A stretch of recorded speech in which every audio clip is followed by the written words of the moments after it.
उद्धव पर कृपा करके, अनुग्रह करके श्री कृष्ण ने उन्हें वृंदावन रूपी प्रेम की पाठशाला में भेजा है, जहां गोपी उस पाठशाला की आचार्या है।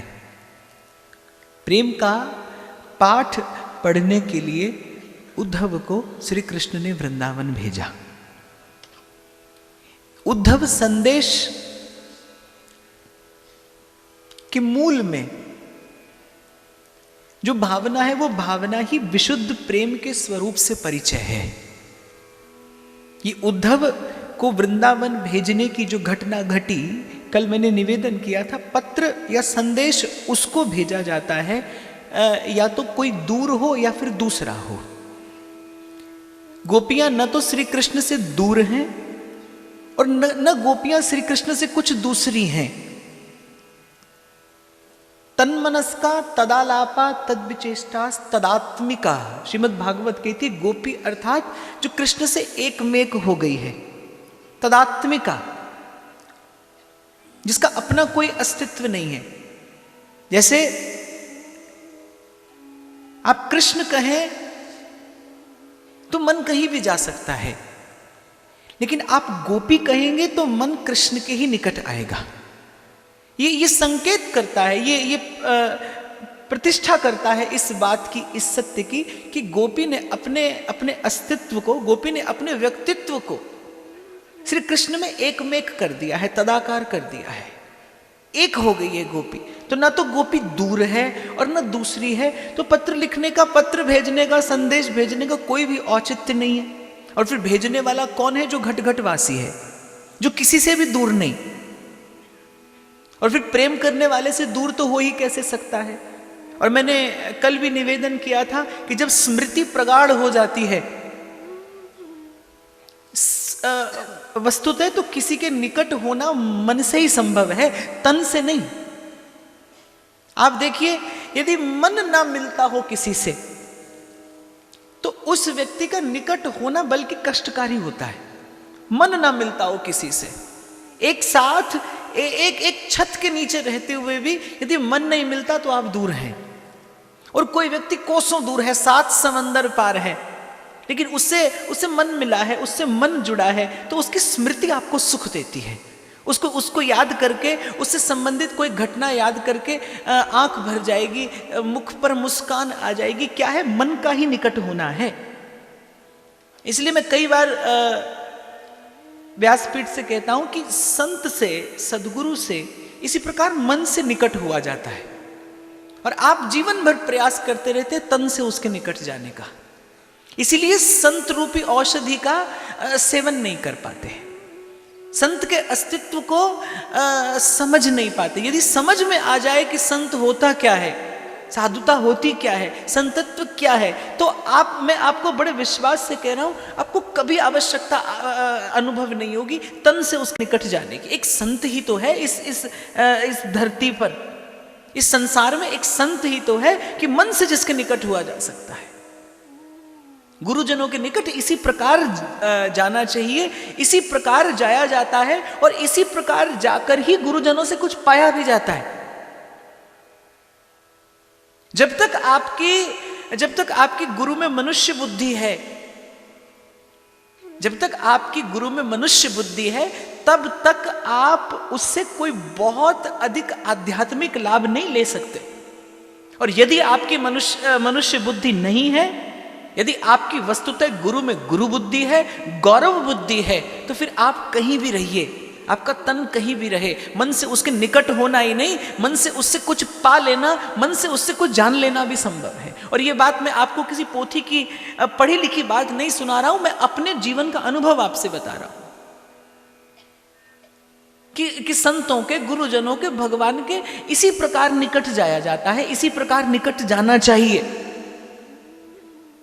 इसी प्रकार निकट जाना चाहिए। तो ना तो गोपी दूर है, ना दूसरी है, वो तो सर्वथा निकट है, सर्वदा सर्वत्र भगवान के निकट है, भगवान उनके निकट हैं। तो उद्धव के हाथ पाती भेजने का कोई उद्देश्य और नहीं है। उद्धव के हाथ संदेश भेजने का उद्देश्य ही केवल एक है कि प्रेम के स्वरूप से, प्रीति के स्वरूप से उद्धव का परिचय हो जाए। तो इस उद्धव संदेश का, इस घटना के मूल में, इस घटना के मूल में जो भगवान का संकल्प है वो यही है कि प्रेम के विशुद्ध स्वरूप से परिचय हो।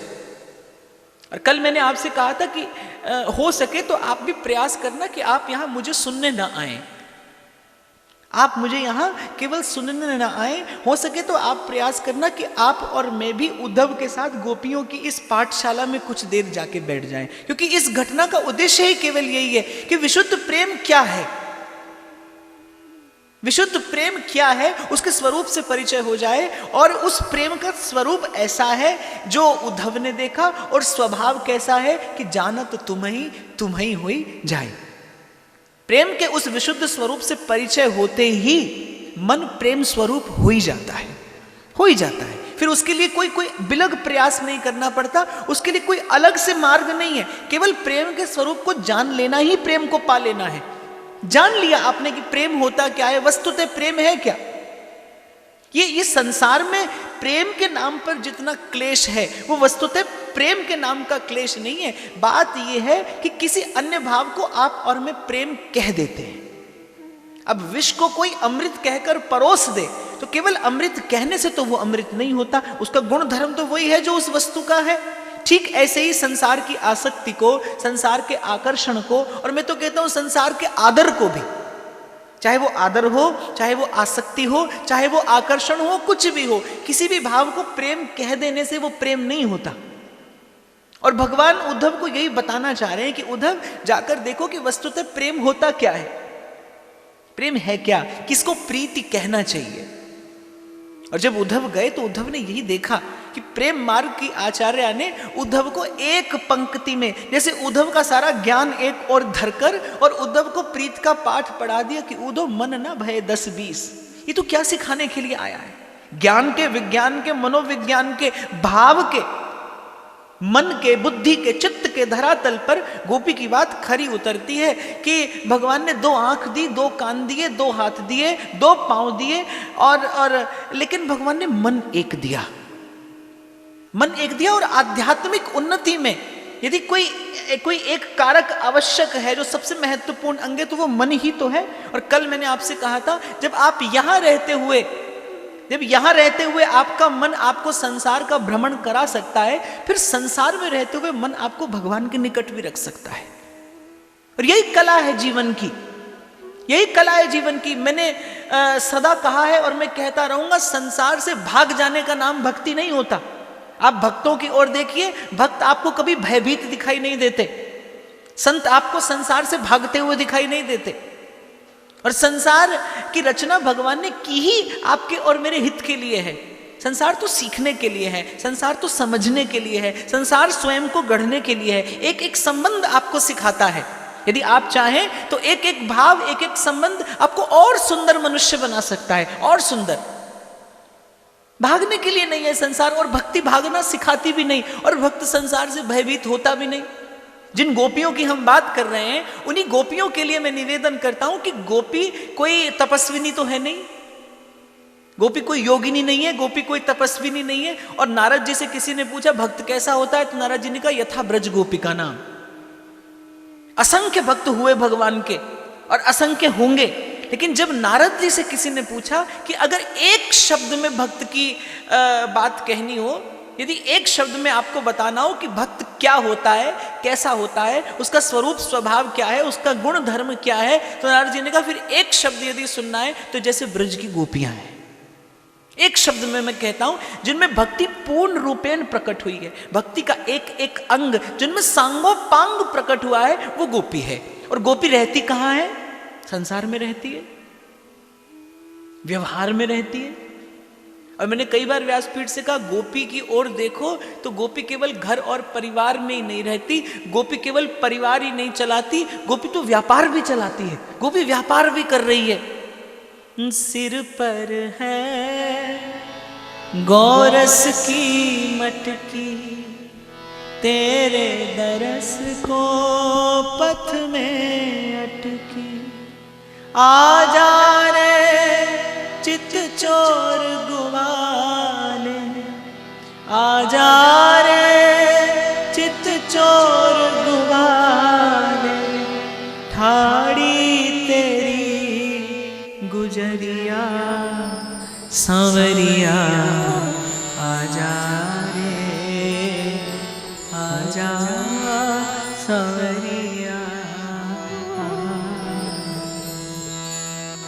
निकलती है व्यापार करने के लिए, और व्यापार करने के लिए कोई भी निकले उसका उद्देश्य लाभ कमाना ही होता है, लाभ अर्जित करना ही होता है। तो गोपी तो घर में है, परिवार में है, व्यापार में है, और बन क्या गई? प्रेम की ध्वजा, प्रेम के मंदिर की ध्वजा गोपियां हैं। इसीलिए जैसे शास्त्र कहता है कि अगर कभी किसी अवस्था में आपको मंदिर में जाने की आज्ञा ना हो, आपको नहीं जाना हो मंदिर में, तो अगर आप केवल मंदिर की ध्वजा को भी प्रणाम करते हैं तो आपको देव दर्शन का ही पुण्य मिलता है। मंदिर की ध्वजा को यदि आप नमन कर दें तो देव दर्शन का पुण्य मिलता है। ऐसे प्रेम मंदिर की ध्वजा गोपी है। अगर केवल गोपी का भाव हृदयंगम हो जाए तो फिर कुछ और कहने सुनने समझने की आवश्यकता नहीं है। अगर केवल एक गोपी के भाव से परिचय हो जाए तो बस उसी गोपी के प्रेम से, उसी गोपी के स्वरूप स्वभाव से, उसी गोपी के भाव के गुण धर्म से परिचय कराने के लिए भगवान ने उद्धव को भेजा। उद्धव पहुंचे। सर्वप्रथम आकर उद्धव ने जो अनुभव किया, सर्वप्रथम आकर उद्धव ने अनुभव किया कि इस ब्रजभूमि के कण कण में केवल एक ही की सत्ता, केवल एक ही की सत्ता है। और वो सत्ता भी कैसी? जो बड़ी मीठी है, जो बड़ी मधुर है, जो बड़ी मीठी और मधुर है। सब जानते हैं कि घट घट में भगवान बैठे हैं, लेकिन घट घट में बैठने वाला भगवान सुख नहीं देता, दुख भी नहीं देता। वो तो बैठा है, बस वो तो दृष्टा है, देख रहा है। लेकिन प्रेम की दो बात करनी हो, अपने प्रभु को भोग लगाना हो, अपने प्रभु का श्रृंगार करना हो, तो भगवान की एक मूर्त अपेक्षित है। ऐसे उद्धव ने समझा कि जिस भगवान की भगवत्ता संसार के कण कण में है, उसी भगवान की एक बड़ी मोहिनी सी, एक बड़ी मधुर सी मूर्त यहाँ ब्रज में है। इस ब्रजभूमि में, इस ब्रजभूमि में कृष्ण बड़े मधुर हैं। यहाँ से बाहर वो भगवान है, लेकिन यहाँ इस ब्रजभूमि के भीतर वो बड़े मधुर हैं। आते ही जैसे रथ रुका नंद बाबा के महल के बाहर, जैसे नंद प्रासाद के बाहर रुके, वो जो हवा आकर लगी उद्धव को, ये ब्रजभूमि का गौरव, ब्रजभूमि की महिमा, जिसका परिचय उद्धव को आने के बाद हुआ वृंदावन, जैसे ही रुके और जैसे ही हवा लगी, स्फुरना हो गई उद्धव के रोम रोम में। इसीलिए भाई संत लोग वृंदावन की केवल महिमा ही नहीं गाते, इसीलिए संत लोग श्री जी से निवेदन करते हैं कि जन्म जन्म मोहे दीजियो वृंदावन को वास, कि जो कहीं नहीं मिलता वो वृंदावन में बिना ही प्रयास के मिलता है। चलत फिरत सुनियत रहो जहाँ राधा वल्लभ लाल। नाम का अमृत जो घुला है वहां की बयार में, वो नाम का अमृत जो घुला है वहां की बयार में। जैसे ही उद्धव पहुंचे सबसे पहले हवा लगी, और जाने क्यों उद्धव तो अपने किसी विचार में आए थे। उद्धव तो सोच रहे थे कि बाबा से मिलूंगा तो क्या कहूंगा, और मैया से मिलूंगा तो क्या कहूंगा, और देखूंगा कि वो प्रीति की मूर्ति गोपियां कैसी हैं, कैसा है वो गोधन जिसका स्मरण कन्हैया करते हैं। अरे वो गैया कैसी होगी जिसे कन्हैया याद करता है। उद्धव के मन में तो ये विचार था कि जाकर देखूं तो कि वस्तुतः कि वो गैया है कैसी जिसे कन्हैया याद करता है, कैसी है वो मैया जिसका सुमिरन कन्हैया करता है। वो कौन है, वो कैसे हैं वो ब्रजवासी, वो ब्रजजन जिनका सुमिरन भगवान करते हैं। जैसे तुलसीदास जी मानस में लिखते हैं कि भरत सरिस को राम सनेही, जग जपे राम राम जपे जेही, कि संसार जिन राम का सुमिरन करता है वो राम भरत का सुमिरन करते हैं। तो भगवान अपने भक्त का भजन करते ही हैं। और मैं अभी जब हमारे अतिशय प्रिय श्री विनोद भैया का अचानक इस प्रकार से यहां से जाना हुआ, तो जब मैं वहां 3-4 दिन के लिए कह रहा था, तो मैंने कहा कि भाई अब तक कह सुनकर मैंने कहीं सुनी बात व्यासपीठ से कह देता था कि कोई जीवन भर भजन करता हो और अंत समय यदि किसी कारण से वो अचेत हो जाए, उसकी चेतना न रहे, वो बाह्य ज्ञान शून्य हो जाए, तो भगवान कहते हैं कि ऐसे भक्त का भजन फिर मैं कर लेता हूं। तो मैं केवल कहता था, लेकिन जिस प्रकार से विनोद भैया का जाना हुआ, मैंने अपने जीवन में देखा, मैंने अपने जीवन में देखा कि वो व्यक्ति तो अपने तन से चेतना शून्य पड़ा है अस्पताल में। वो व्यक्ति तो अपने तन से चेतना शून्य पड़ा है अस्पताल में, लेकिन उस व्यक्ति के जीवन के लिए जाने कितने संत और भक्त भजन कर रहे हैं। मैंने देखा कि यदि कोई भक्त पढ़ भी जाए फिर भगवान उसका भजन करते हैं, प्रभु उसका स्मरण करते हैं। ठीक कहा है गोस्वामी जी ने, जगत मजूरी देत है क्यों राखे भगवान। ध्यान देना, ऐसा नहीं कि आपको विश्वास नहीं है, आप भगवान के अस्तित्व पर संशय कर बैठे हो। यदि भगवान के अस्तित्व का विश्वास हो तो भगवान पर अविश्वास होने का कोई कारण ही नहीं है। कहीं मन विचार करता है, कहीं बुद्धि तर्क उपस्थित कर देती है। आप आंख से देखना चाहते हैं, आप आज मनुष्य ऐसा हो गया मशीन की नोक पर भगवान को सिद्ध करना चाहता है। एक व्यक्ति आया मेरे पास, मैं शायद ऋषिकेश में था, वो आया मेरे पास, बोले मैं वैज्ञानिक हूं। बोले आप प्रमाणित कर सकते हैं कि भगवान है? मैंने कहा आप ये कर दीजिए कि नहीं है, आप ये कर दीजिए कि वो नहीं है। आप बुद्धि से भगवान को जानना चाहते हैं, आप आकलन कर लेना चाहते हैं भगवान के गुण धर्म का अपनी अपनी ओछी बुद्धि से, कैसे समझ में आ जाए वो। इसलिए कल मैंने कहा था अनुमान का नहीं अनुभव का विषय है, और अनुभव अनुभवी के पास बैठकर होता है, अनुभव अनुभवी के पास बैठकर होता है। इसीलिए तुलसीदास जी कह रहे हैं, तात स्वर्ग अपवर्ग सुख धरिये तुला इक अंग, तूल न ताही सकल मिल जो सुख लव सतसंग। इसीलिए कबीर कहता है कि जो सुख है सत्संग में सो वैकुंठ ना हो। इसीलिए भागवत कहती है, तुलयाम लवे नापिना स्वर्गम ना पुनर्भवम भगवत संगी संगस्य मर्त्यानाम किमुताशिषः। कि वो एक क्षण का साधु संग जगा देता है व्यक्ति को, वो अनुभूति करा देता है जो अनंत जन्मों की पोथी और पत्री का ज्ञान नहीं दे सकता। एक जागे हुए व्यक्ति का एक थोड़ी देर का संग, तुलसी संगत साध की कटे कोटि अपराध। इसीलिए नारद कहते हैं, महत संगस्तु दुर्लभो अगम्यो अमोघश्च। दुर्लभ, अगम, अमोघ, ऐसा साधु संग का प्रताप है, सत्संग की महिमा है। क्योंकि वो आपको एक घड़ी में वो दिखा देगा जो आप जन्म जन्म अपनी आंख से नहीं देख पाओगे। इसीलिए कबीर गाता है, हमको मिला जियावन हारा, हमको मिला जियावन हारा, हम ना मरे मरी है संसार, हम ना मरे मरी है संसार। तो हवा लगी, रोम रोम में सहज स्फुरना हो गई उद्धव के। भूल गए उद्धव की क्या करने आया हूं। एक क्षण के लिए केवल एक सत्ता रह गई उद्धव के मन में, चित्त में, विचार में, वृत्ति में, केवल एक सत्ता रह गई, कृष्ण कृष्ण कृष्ण है, कृष्ण कृष्ण कृष्ण है, कृष्ण है, कृष्ण है, कृष्ण है, कृष्ण है, कृष्ण है, कृष्ण है, कृष्ण है, कृष्ण है, कृष्ण कृष्ण कृष्ण है, कृष्ण है, कृष्ण है, कृष्ण है, कृष्ण है, कृष्ण है,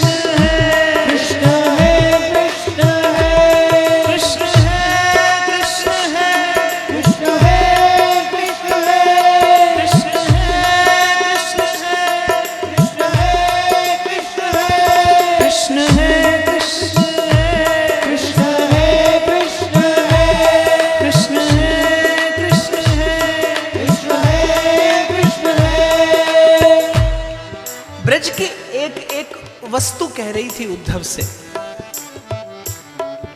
उद्धव को किसी ने बताया नहीं कि ब्रजवासी किस पीड़ा में हैं। ब्रज में बहती हुई बयार भीगी थी, और अनुरागी संत तो कहते आज तक वृंदावन का पानी खारा है, मीठा नहीं हुआ। आज तक वो जल खारा है, गोपियों के अश्रु मिले हैं उसमें। आज भी अनुरागी चित्त वहां बैठकर, वहां एक धारा तो भजन की ऐसी है कि रोना ही भजन है।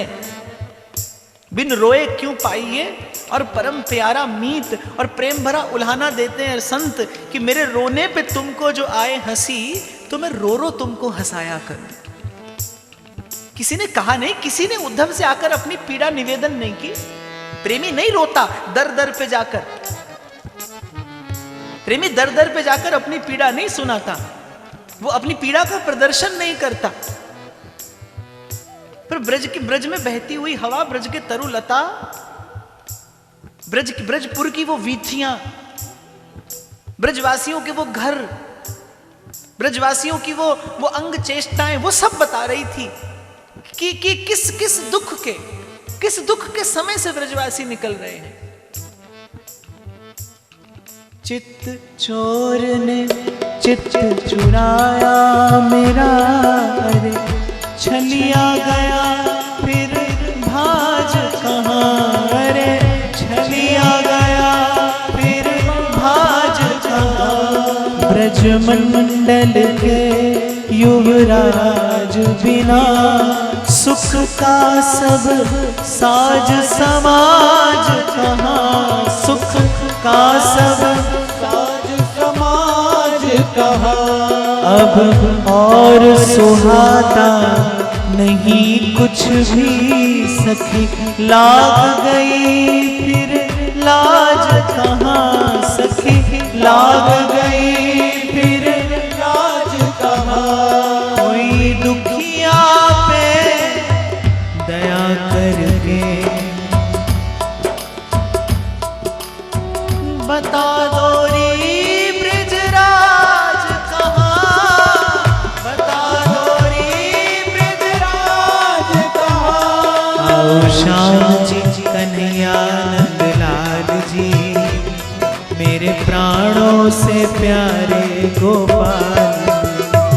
आओ श्याम जी कन्हैया नंद लाल जी, मेरे प्राणों से प्यारे गोपाल जी। आओ श्याम जी कन्हैया नंद लाल जी, मेरे प्राणों से प्यारे गोपाल जी। आओ श्याम जी कन्हैया नंद लाल जी, मेरे प्राणों से प्यारे गोपाल जी। आज प्रथम बार ब्रज के रजकणों ने, ब्रज की वायु ने, यमुना की धारा ने, उन तरुलताओं ने उद्धव को अनुभव कराया कि समाधि लगाकर उस परम सत्य का ध्यान करना एक बात है, उसमें भी सुख है। कहीं नेत्र मूंद कर और अपने मन चित्त और दृष्टि को एकाग्र करके उसका ध्यान लगाना, उसका विचार करना, उस परम सत्य का मनन और चिंतन करना, वो दूसरी बात है। लेकिन अपने रोम रोम में प्रेम भरकर उसको पुकारना, उसका सुख कुछ और है, उसका आनंद कुछ और है। कि पुकारने का सुख क्या है, अपने प्रियतम को, अपने प्रेमास्पद को प्रेम में भरकर पुकारने का सुख क्या है, आनंद क्या है। आज उद्धव ने पहली बार अनुभव किया। क्यों नारद जी ने कहा अनिर्वचनीय प्रेम स्वरूपम, कि बात अघन की कहन सुनन की नाई, जो जाने सो कहे नहीं और जो कहे सो जाने नहीं। क्यों जानने वाला मौन हो जाता है, क्यों प्रेम को जानने वाला मौन हो जाता है? क्योंकि मौन होना उसकी विवशता है, वो जो अनुभव कर रहा है, शब्द उसकी अभिव्यक्ति नहीं दे सकते। इसीलिए किसी ने कहा कौन कहता है मोहब्बत की जुबां होती है, कौन कहता है मोहब्बत की जुबां होती है, ये वो हकीकत है जो निगाहों से बयां होती है। प्रेम के लिए शब्द की आवश्यकता नहीं है, प्रेम भरी दृष्टि पर्याप्त है। वो आपके अंतर मन का, वो आपके अंतर मन का सब हाल कह देगी। और वैसे भी प्रेम की अभिव्यक्ति होती भी दृष्टि से, नेत्रों से, नेत्रों से। उद्धव को आज पहली बार अनुभव हुआ कि मेरी समाधि में भी सुख था। वो मैं ध्यान में जिस परम सत्य का, जिस सच्चिदानंद का ध्यान किया करता था, अपने ध्यान में जिस उस परात्पर तत्व का मैं मनन किया करता था, विचार किया करता था, उसमें भी सुख है। पर भाई इस सुख के सामने वो सुख क्षुद्र है, तुच्छ है, त्याज्य है, है। इस प्रकार प्रेम में भरकर पुकारना, तुझको पुकार रहे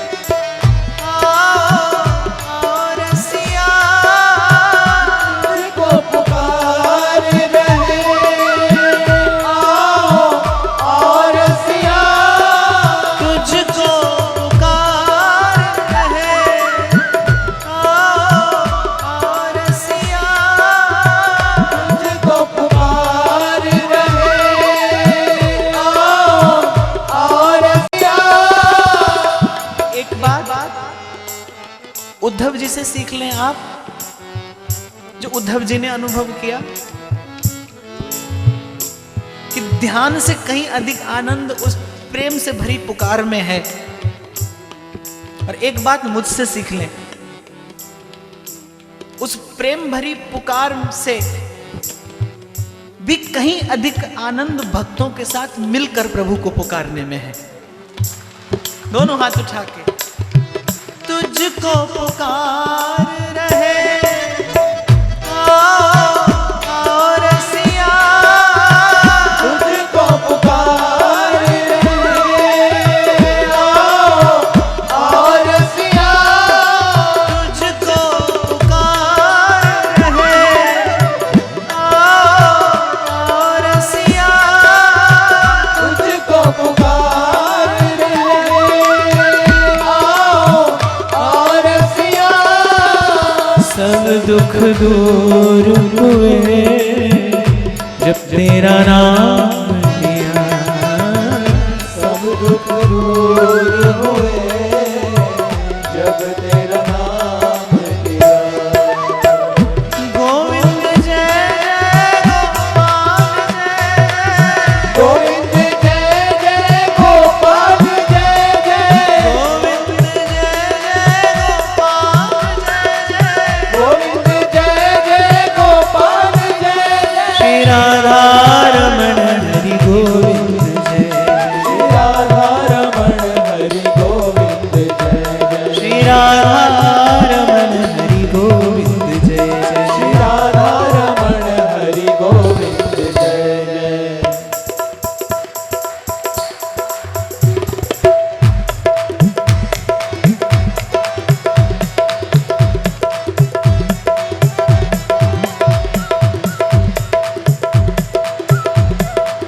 और मैंने तो कल आपसे कहा था कि इसको सौभाग्य सुयोग कहते हैं। ऐसे पवित्र दिन हैं, कल भी मैंने आपसे कहा था ये तो उसकी दया मेहर का दिन है।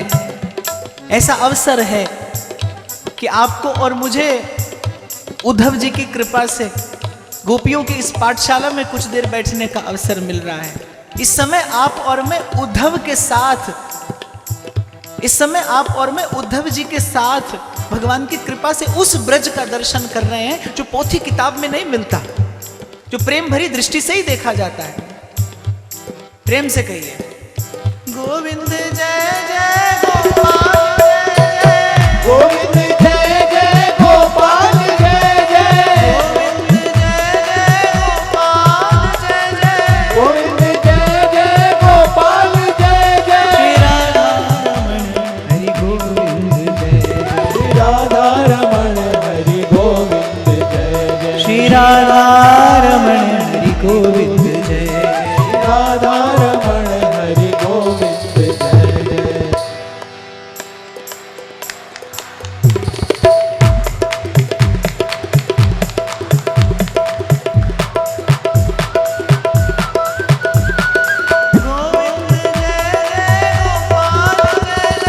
गोविंद जय जय गोपाल जय जय,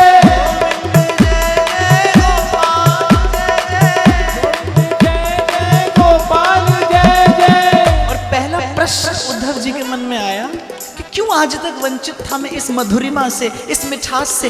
कितना निकट रहा कृष्ण के, कितना निकट रहा कृष्ण के। इसीलिए यही भक्त और भक्ति की महिमा है, यही संत और सत्संग की महिमा है, यही भक्त और भक्ति की महिमा है, संत और सत्संग की महिमा है। कितने निकट हैं उद्धव भगवान के, लेकिन भगवान के स्वरूप की उस मधुरिमा से नितांत अपरिचित, श्री कृष्ण के स्वभाव से नितांत अपरिचित। बस केवल इतना ही जानते कि ये सबसे बड़े हैं। यहां आकर उद्धव को पता चला कि बड़े होने से कहीं अधिक सुख छोटे होने में है, झुक जाने में है, अपनी बड़ाई छोड़ देने में कहीं अधिक सुख है। ये दूसरा पाठ उद्धव ने पढ़ा ब्रज में आकर। और वृंदावन को पाठशाला इसीलिए कहा गया है क्योंकि वहां का कण कण आपको प्रेम का पाठ पढ़ाता है, कण कण प्रेम का पाठ पढ़ाता है। रज चरणों से ही लिपटी रहना चाहती है। रज का स्वरूप स्वभाव कैसा है? रज चरणों से ही लिपटी रहना चाहती है, और रज की वो विनम्रता, रज की वो विनय उसे स्थान कहा देती है कि बड़े बड़े संत और भक्त उसे अपने मस्तक का आभूषण बनाते हैं। भगवान कहते हैं कि मुक्ति कहे गोपाल से और मेरी मुक्ति बताए, और भगवान कहते हैं अरे पड़ी रहो या गैल में, साधु संत चले आए, ब्रज रज उड़ मस्तक लगे, मुक्ति मुक्त हो जाए। रज सदा चरणों से लिपटी रहना चाहती है। चैतन्य महाप्रभु कहते हैं कि अपने चरणों की रज कर लीजिए। उर ऊपर नित्य रहूं नमता, अपनी बनमाल का फूल बना, लहरें टकराती रहें जिससे, उस यमुना का मुझे फूल बना, कर कंज से थामते हो जिसको, उस कदम वृक्ष का मूल बना ले, तेरे चरणों को नित चूमा करे, ब्रजराज मुझे ब्रज धूल बना ले, ब्रजराज मुझे ब्रज धूल बना। रज रज रहना चाहती है, चरणों से लिपटी रहना चाहती है, लेकिन उसकी वो विनय, उसकी वो विनम्रता देती क्या है? किसी ने बड़ी अच्छी बात कही है कि ज्यादा मैं मांगता नहीं और कम वो देता नहीं, कि ज्यादा मैं नहीं मांगता और कम वो नहीं देता। एक बार अपनी याचना समाप्त करके देखिए। और मैं तो हमेशा कहता हूं, अपने अनुभव से कहता हूं, कुछ मांगने वाले को कुछ मिलता है, कुछ न मांगने वाले को सब कुछ मिलता है। जो कुछ नहीं मांगता उसे सब कुछ मिलता है। ये दूसरा पाठ पढ़ा उद्धव ने कि बड़े होने में सुख नहीं है। जब बड़ा अपनी बड़ाई छोड़ देता है और प्रेम के निमित्त, प्रेम के हेतु छोटा होता है, उसमें कोई परम सुख है। यही सुख लेने के लिए तो ये कृष्ण इस प्रकार छिपे हैं ब्रजमंडल में।